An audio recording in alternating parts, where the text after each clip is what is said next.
9 दिन में 4 घातक हथियारों का टेस्ट और भारत ने दिया दुश्मनों को खतरनाक मैसेज।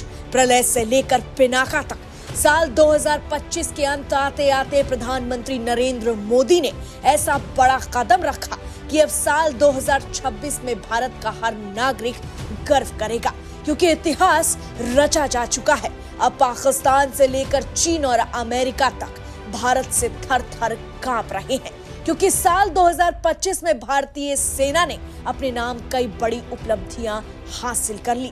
जी हां, अब आप तारीखें ध्यान रखिए, क्योंकि साल 2026 में यही तारीखें याद रखी जाएगी।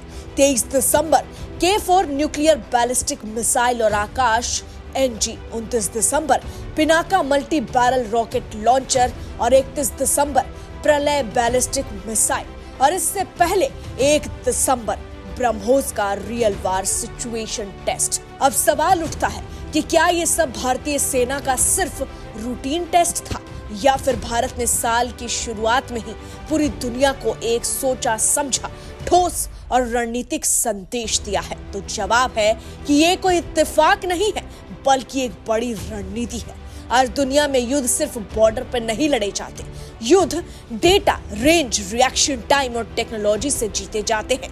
और अगर इन चारों पैमानों पर भारत को मापा जाए तो साल 2025 के अंत तक और नए साल की शुरुआत में ही भारत ने खुद को एक फुल स्पेक्ट्रम मिलिट्री पावर के रूप में स्थापित कर दिया है। और जब कहा जाता है कि कोई देश फुल स्पेक्ट्रम मिलिट्री पावर है, तो इसका मतलब होता है कि वो देश जमीन से हमला भी कर सकता है और जमीन की रक्षा भी कर सकता है, आसमान से आने वाले खतरों को भी रोक सकता है और जवाब भी दे सकता है।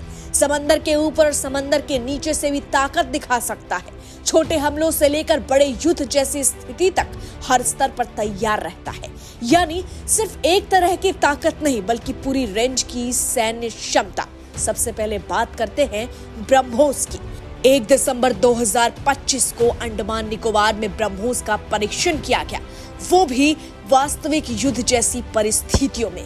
ब्रह्मोस की रफ्तार लगभग मार्च 2.8 से 3, यानी आवाज की रफ्तार से लगभग 3 गुना तेज। इसका मतलब है कि दुश्मन के रडार पर सिग्नल आने और हमला होने के बीच का समय कुछ सेकंड प्रतिक्रिया का मौका लगभग खत्म। ये भारत की पहले वार की क्षमता नहीं, बल्कि तुरंत जवाब देने की क्षमता को दर्शाता है। अब आते हैं K4 मिसाइल पर, जो 23 दिसंबर को टेस्ट हुई। यह कोई सामान्य मिसाइल नहीं है। K4 एक सबमरीन लॉन्च्ड बैलिस्टिक मिसाइल है, जिसकी रेंज करीब 3500 किलोमीटर मानी जाती है। इसका मतलब है कि भारत के परमाणु पनडुब्बी समुद्र की गहराइयों में छिपी रहकर भी दुश्मन तक पहुंच बना सकती है। यहीं से भारत का न्यूक्लियर ट्रायड पूरी तरह सक्रिय होता है। जमीन से हमला, हवा से हमला और समुद्र के नीचे से हमला। दुनिया में ऐसे देश गिने चुने हैं। ये हमला करने के लिए नहीं, बल्कि ये सुनिश्चित करने के लिए है कि कोई भारत पर हमला करने की हिम्मत न करे। इसी दिन आकाश NG का भी यूजर ट्रायल पूरा हुआ। डेटा समझिए, रेंज 30 किलोमीटर, ऊंचाई 18 किलोमीटर, एक साथ कई टारगेट ट्रैक और एंगेज करने की क्षमता।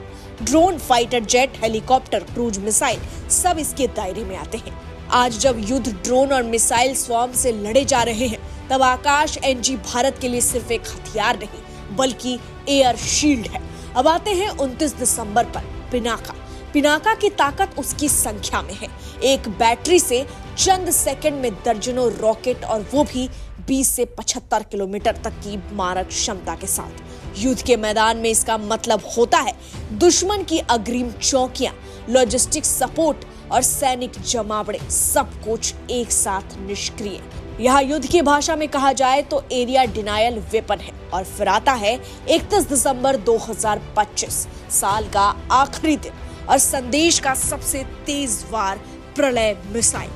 प्रलय एक canister launched short range ballistic missile है, जिसे खास तौर पर डिजाइन किया गया है radar system, command and control centre और एयरबेस जैसी हाई वैल्यू टारगेट्स को खत्म करने के लिए। इसका मतलब साफ है, अगर युद्ध हुआ तो दुश्मन की आंख, कान और दिमाग तीनों पहले ही झटके में बेकार किए जा सकते हैं। अब इन सब को जोड़कर देखिए, भारत ने जमीन के लिए प्रलय और पिनाका, आसमान के लिए आकाश NG और ब्रह्मोस और समुद्र के लिए K4 यानी 360 डिग्री तैयारी। दुश्मन देशों के लिए ये दौर बेहद असहज है, क्योंकि भारत अब न तो सिर्फ चेतावनी देता है, न ही सिर्फ बयानबाजी करता है। भारत अब डेटा, डिलीवरी और डिटरेंस तीनों पर काम करता है। और भारत के लिए ये सब क्यों जरूरी है, ये भी समझिए, क्योंकि शांति कमजोर होकर नहीं टिकती, शांति टिकती है ताकत के संतुलन से। ये सभी हथियार भारत की आक्रामकता नहीं, बल्कि उसकी सुरक्षा नीति की मजबूती है। संदेश एकदम साफ है कि भारत युद्ध नहीं चाहता, लेकिन अगर युद्ध थोपा गया तो जवाब सीमित नहीं होगा।